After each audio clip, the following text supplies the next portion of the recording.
এই যে 31st night উদযাপন হলো, 2025 উদযাপিত হলো, অবস্থা কেমন হয়েছে? দুবাইয়ের বুরুজ খলিফাতে কি বিশাল অনুষ্ঠান করা হয়েছে, কি লাইটিং, কি আতশবাজি।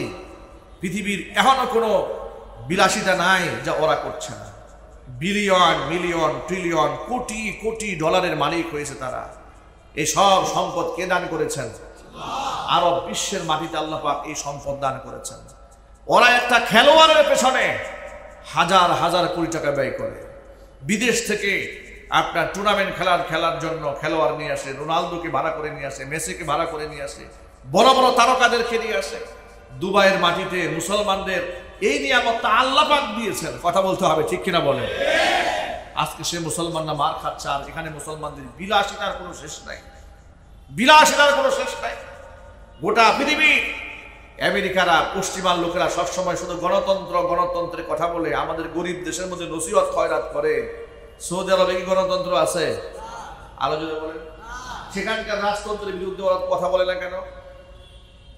সেখানে রাজতন্ত্রের বিরুদ্ধে কথা বলবে না, কারণ সেখান থেকে কি পরিমাণ পেট্রোল, কি পরিমাণ অকটেন, কি পরিমাণ তেল, এই খনিজ পদার্থগুলো তারা লুটপাট করে খাচ্ছে।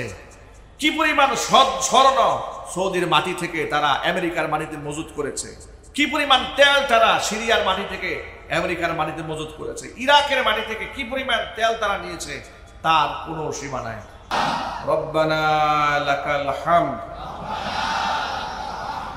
হামদান কাসীরা তাইয়িবান মুবারাকান ফীহি। রব্বানা লাকাল হামদু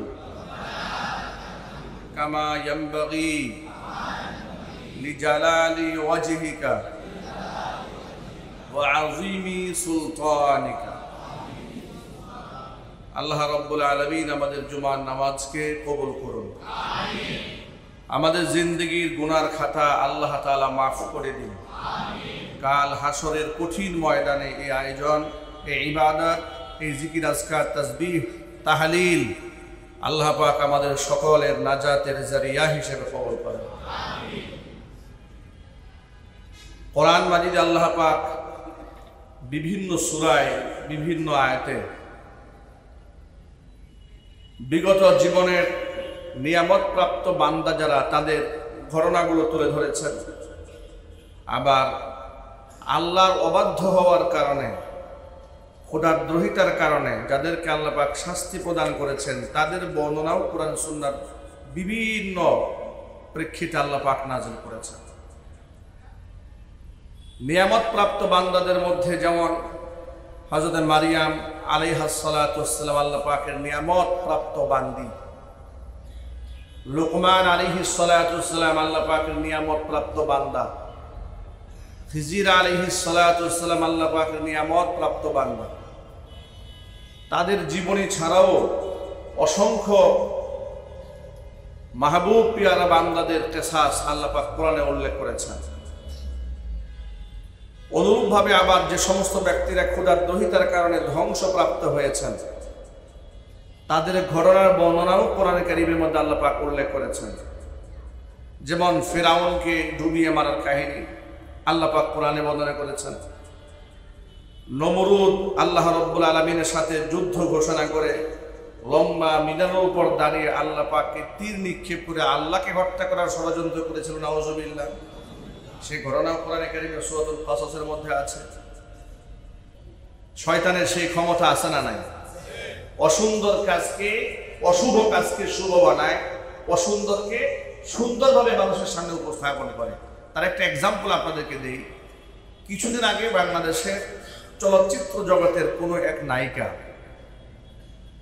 নামধাম খ্যাত ওই রকম নাই, কিন্তু খুব আলোচিত হয়েছে, একটা কুখ্যাত একটা ঘটনা ঘটিয়ে দিয়েছে। সে কি করেছে? সে বলেছে যে আমি বিবাহ করার আগে 1 বছর আমার স্বামীর সাথে আমি লিভ টুগেদার করেছি, বিবাহ বহির্ভূতভাবে। লিভ টুগেদার কাকে বলে এটা আপনারা অনেকেই, মুরব্বী যারা, অনেকেই বুঝবেন না। লিভ টুগেদার হচ্ছে বিবাহ বহির্ভূতভাবে স্বামী স্ত্রী সুলভ, একেবারে স্বামী স্ত্রী যেভাবে ঘর সংসার করে এক ছাদের নিচে, ঠিক ওইভাবে এক ছাদের নিচে ঘর সংসার করা, বিবাহ ছাড়া। 1 বছর পরিমাণ এইভাবে স্বামী স্ত্রী থাকার পরে তারা মনের সাথে বোঝা পরামর্শ করে যে ওনাকে বিবাহ করলে সংসারটা টিকবে কিনা। উনি বলছে আমি 1 বছর ওনার সাথে লিভ টুগেদার করেছি, যখন বুঝলাম যে হ্যাঁ বনিবনা হয়, বিবাহ করা যায়, তখন আমি তাকে বিবাহ করার সিদ্ধান্ত গ্রহণ করেছি। তখন তাকে আমি বিবাহ করেছি। ঘৃণার সাথে বলেন নাউজুবিল্লাহ। এই কথা বলার সময় তিনি আবার বলছেন যে প্রথম এই ব্যাপারে আমার বাবা মা আত্মীয় স্বজন তারা আমাকে এটাকে খুব বাজেভাবে দেখেছে, খারাপ দেখেছে, কিন্তু এক সময় তারা স্বাভাবিকভাবে মেনে নিয়েছে।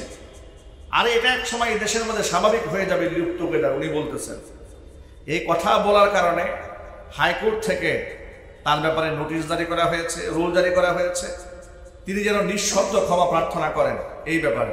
কারণ এই দেশে সে লিভ টুগেদারের কথা বলে একদিক থেকে ধর্মীয় কালচারের উপর আঘাত হেনেছে, বাংলাদেশের সাধারণ মানুষের যে সংস্কৃতি সেই সংস্কৃতির মধ্যেও সে আঘাত হেনেছে। একটা মানুষ যদি হিন্দুও হয়, বৌদ্ধও হয়, খ্রিস্টানও হয়, এরপরেও তারা বিবাহ বহির্ভূত সংসার করে না। কথা বলেন ঠিক কিনা? তাহলে সে যে কাজটা করেছে এটা আমাদের দেশের কালচারের সাথে যায় না। এই কালচারটা পশ্চিমাদের সাথে যায়, যেখানে ফ্রি মিক্সিং চলে, বিবাহ বহির্ভূত অবৈধ জিনা ব্যভিচার চলে, ওই সমস্ত দেশে চলে।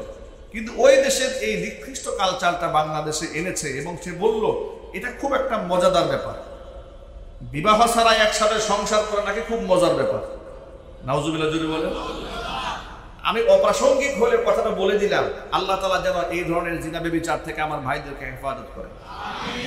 শয়তান মাঝে মাঝে খারাপ কাজকে মানুষের সামনে যৌক্তিকভাবে সুন্দরভাবে উপস্থাপন করে। এই প্রশ্নের জবাব হচ্ছে 1500 বছর আগে কাবা ঘর ধ্বংস করার জন্য আবরাহা যখন আক্রমণ চালিয়েছিল, তখন কাবা ঘরকে রক্ষা করার মতো কোনো মুসলমান দুনিয়াতে ছিল না।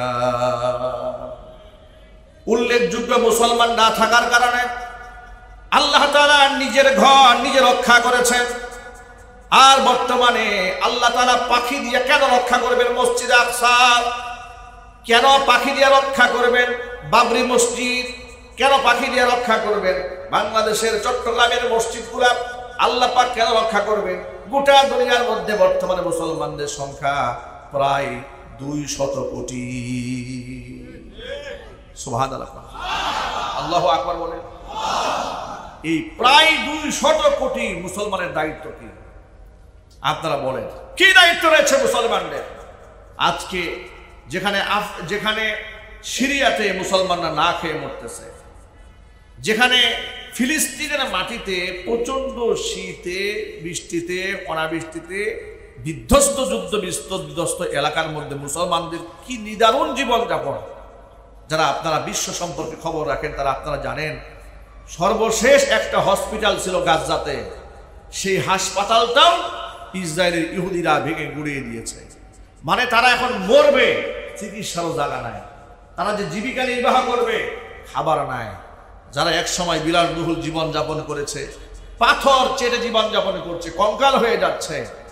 ঠিক যে মুহূর্তে ইসরায়েলি পশু সৈন্যরা ফিলিস্তিনের গাজার অসহায় মুসলমানদেরকে ধ্বংস করে দিচ্ছে, ঠিক ওই মুহূর্তে মুসলিম বিশ্বের রাজা বাচ্চাদের বিলাসী জীবনের দিকে একটু তাকায় দেখেন।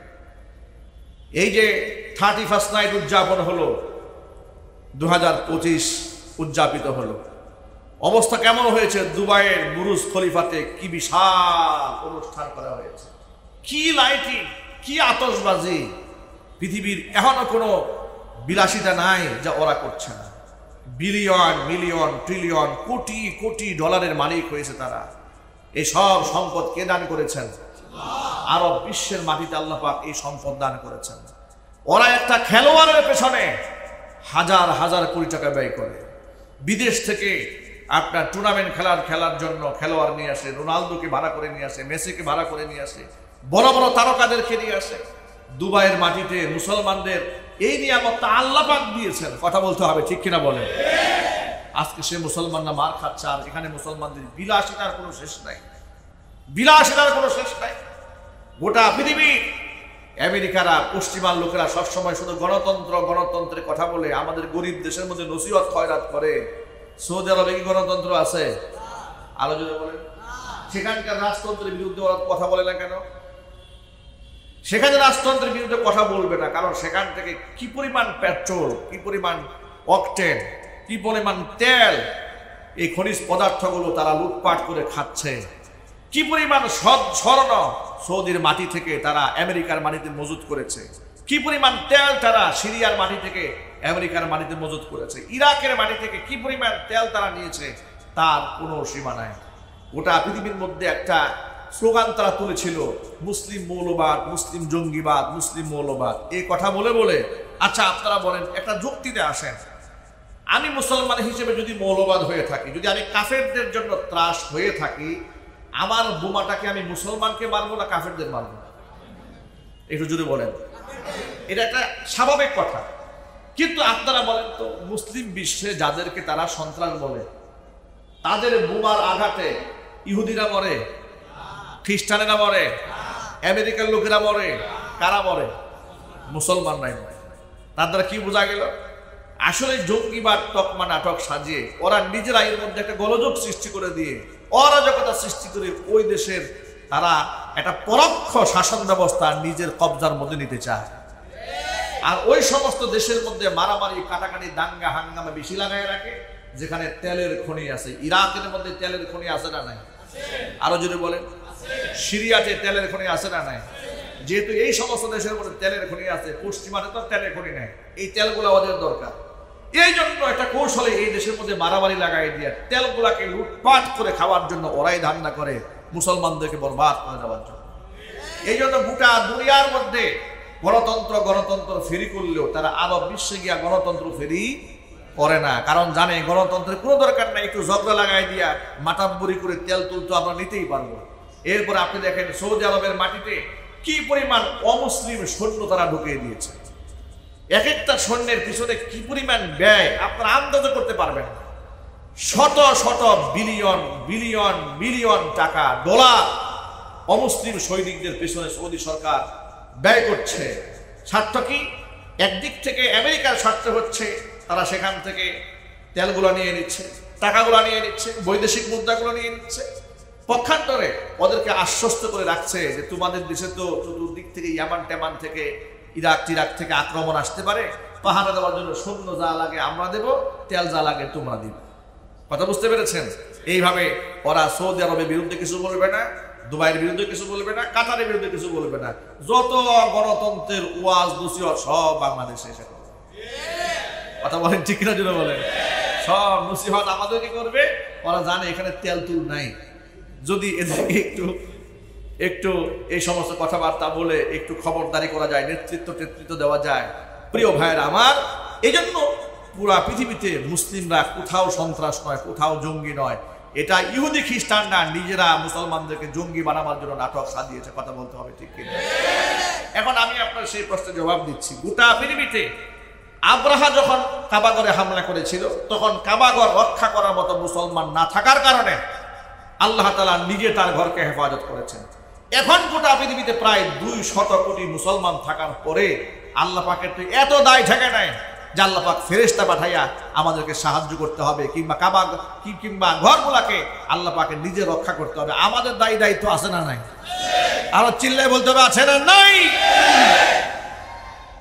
আপনারা আন্দাজ করেন তো, মুহাম্মদ রাসূলুল্লাহ সাল্লাল্লাহু আলাইহি ওয়াসাল্লাম যখন নবুয়ত প্রাপ্ত হয়ে গেলেন, যখন তিনি তাওহীদের দাওয়াত দিলেন, সংখ্যায় মাত্র 313 জন তাদেরকে নিয়ে তারা রাস্তায় নামলেন যুদ্ধ করার জন্য। তখন তো আল্লাহ তাআলা তাদেরকে বলেন নাই যে আপনার যুদ্ধ করার কোনো দরকার নাই, আপনি সুন্দর মতো মদিনায় চলে যান, আমি তয়রন আবাবিল পাঠাই দিয়েছি। কথা বুঝতে পেরেছেন? আল্লাহ পাক তখন কিন্তু তয়রন আবাবিল পাঠান নাই। এখন আপনারা বলেন তো, নবীজির প্রতি আল্লাহর মহব্বত আছে না নাই? আরো জোরে বলেন। ওই সময় ডাইরেক্ট আল্লাহ পাক তয়রন আবাবিল ঝাঁকে ঝাঁকে পাখি আল্লাহ পাক কেন পাঠালেন না?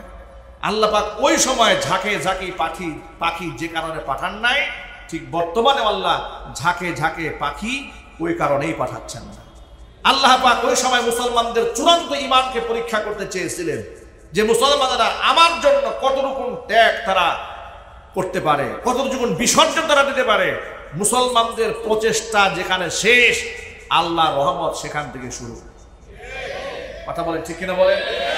সুতরাং গোটা পৃথিবীর মুসলিমদেরকে বর্তমানে ঐক্যবদ্ধ হয়ে যেতে হবে। গোটা পৃথিবীর সবগুলা মসজিদ হাত্তাকে 1 নাম্বার মসজিদে আকসা রক্ষা করার দায়িত্ব আল্লাহ আমাদেরকে দান করেছেন। যদি বলতে হবে ঠিক কি না? আল্লাহ তাআলা মুসলিম বিশ্বের রাজা বাদশাদেরকে বিষয়গুলো বোঝার তৌফিক দান করেন। খাস করে আল্লাহ তাআলা আমাদের বাংলাদেশের মুসলমানদেরকে ঐক্যবদ্ধ হওয়ার তৌফিক দান করেন। দ্বিতীয়বার স্বাধীন হওয়ার পরে এই দেশে ইদানিং আমরা মুসলিমদের মধ্যে, রাজনৈতিক দলের মধ্যে আমরা ভাঙনের সুর পাচ্ছি। ভাঙন, ঠিক কিনা বলেন? একজন আরেকজনের বিরুদ্ধে অলরেডি দলবাজি শুরু হয়ে গেছে, কুদাকুদি শুরু হয়ে গেছে। মনে করেছে যাহারে আমরা বোধহয় সব পেয়ে গেছি। এত সহজ নয় ভাই, এত সহজ নয়। বিভক্ত হবেন না, পিঠের চামড়া কিন্তু থাকবে না। বিভক্ত হবেন না, আলেম ওলামাদের সাথে দুশ্মনী তৈরি করবেন না, মৌলবাদ বলে আলেমদেরকে গালি দেবেন না। ওই 71-এর চেতনা ব্যবসা নিয়ে এই দেশে আর বাণিজ্য চলবে না। কথা বলতে হবে ঠিক কিনা বলেন? স্বৈরাচারের দূষররা এবং স্বৈরাচার নিজে বিগত 16 বছরে শুধু চেতনা বিক্রি করেছে, 71-এর চেতনা ফেরি করেছে। যে 71-এ তাদের কাজ কি ছিল, 71-এ তাদের কাজ ছিল, 71-এ তাদের কাজ কি ছিল। ওই 71-কে পুঁজি বানায় যত অপকর্ম আছে 71 থেকে শুরু করে একেবারে 16 সাল পর্যন্ত এহেন কোনো অপকর্ম নাই। 71-এ পাকিস্তান হানাদার বাহিনী যে অপকর্ম করেছে তার থেকে কয়েক লক্ষ গুণ বেশি অপকর্ম স্বৈরাচারী নিজে করেছে। আবার সেটাকে টানকাট বানিয়ে গোটা দেশের মধ্যে আরেকটা বিভক্তি চলতেছে। আমরা মুসলিম ভাইদেরকে বলছি, এই দেশকে রক্ষা করার দায়িত্ব আমাদের সকলের। এদেশের মসজিদগুলাকে রক্ষা করার দায়িত্ব আমাদের সকলের। কথা বলেন? ভারত আমাদের বিরুদ্ধে চ্যালেঞ্জ গ্রহণ করেছে। কথা বলেন? ভারত আমাদেরকে দেখে নেওয়ার জন্য সে চ্যালেঞ্জ গ্রহণ করেছে। আপনাদের এই কথা ভুলে গেলে চলবে না। আমরাও ভারতকে বলতে চাই, আমরাও ইনশাআল্লাহ আপনাদের চ্যালেঞ্জ গ্রহণ করতে প্রস্তুত আছি। যদি এদেশের মুসলমানরা ঐক্যবদ্ধ থাকতে পারে তাহলে সেদিন বেশি দূরে নয়, আবারও সেই মসজিদ, বাবরি মসজিদ, যেখানে তারা জোরপূর্বক মসজিদ ভেঙে দিয়ে মন্দির নির্মাণ করেছে, ওই মন্দির ভেঙে দিয়ে আমরা একদিন আবার বাবরি মসজিদ নির্মাণ করব। রাজি আছেন কিনা? আপনারা দুহাত দেখতে চায়।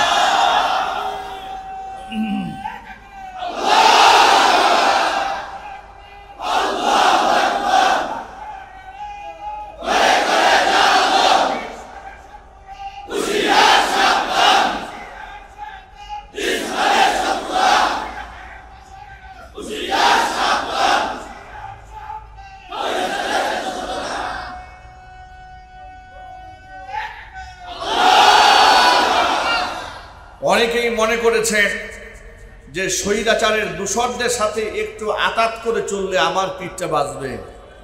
এত সহজ নয়।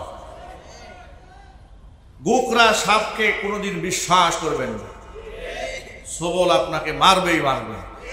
ঠিক কিনা জন্য বলেন? সতর্ক থাকেন। আল্লাহ তাআলা বুঝার তৌফিক দান করেন। বিস্তারিত বললাম না, শুধু ইশারায় বললাম। আল আকিলু তাকফিহিল ইশারা, জ্ঞানীরা ইশারায় যথেষ্ট। আল্লাহ তাআলার সামনের পদক্ষেপগুলো আমাদের সচেতনভাবে নেওয়ার তৌফিক দান করেন। জোরে কোন আল্লাহুম্মা আমিন। ওয়া আখিরু দাওয়ানা আনিল হামদুলিল্লাহি রাব্বিল আলামিন। ক্বাবলা জুমআ 4 রাকাত সুন্নাত নামাজ যারা আদায় করেননি মেহেরবানি করে আদায় করেন।